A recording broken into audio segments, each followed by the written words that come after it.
I think it would be safe to say Jared Kelenic probably gets the Alex Bregman treatment by Seattle. And if he's open to it, you could see something getting done very similar to Alex Bregman. If he performs at such a high level, you can expect that to be the starting point. And hopefully he's open to it when the time comes. He might be like, nope, I'm getting to free agency. I want the $300 million possibility. And if that's the chance he wants to take, Seattle's going to be like, cool, we'll go to year, no big deal. If you change your mind, you let us know. But if Seattle starts winning, I think the floodgates are going to open a little bit. And I don't mean $300 million deals, but I could see them going hard after some of their younger players to try to get some stuff done if they start winning. Because then the ownership's going to have revenue confidence, and the player's going to have confidence in the organization. So the synergy that kind of brings those two things together will collide pretty hard.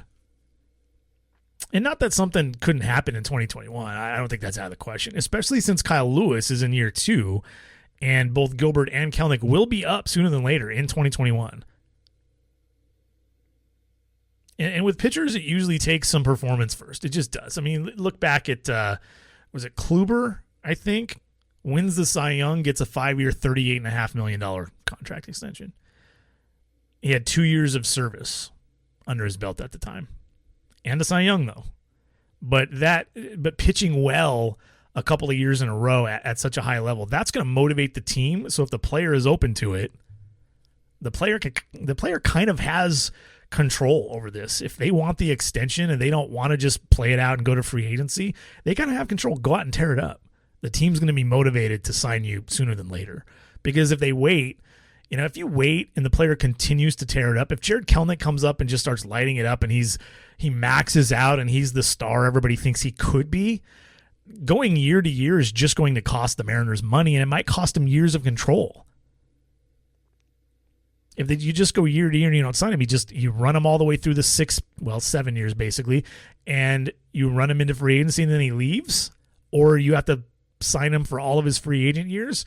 The team's going to be motivated at some point in that scenario to go to the player and say, hey, you have 3 years of service. We'd like to sign you to a 5-year, contract extension, which buys out a couple of years of free agency.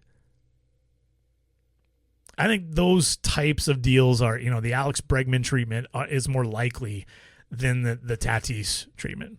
Mostly because I don't know that the Mariners have a Tatis type player. At least at this point. Maybe it's Kelenic, maybe it's Rodriguez, maybe it's Marte, but that's hard to say. We're talking about a guy who was an MVP candidate already at 21 years old, and he's heading into his age 22 season with almost 2 full years of service. That's kind of rare. But again, we got to wait. It's not like Tatis got this deal before he hit the big leagues. So, I do think Lewis, by the way, is the most likely young player in the organization right now to get a multi-year deal.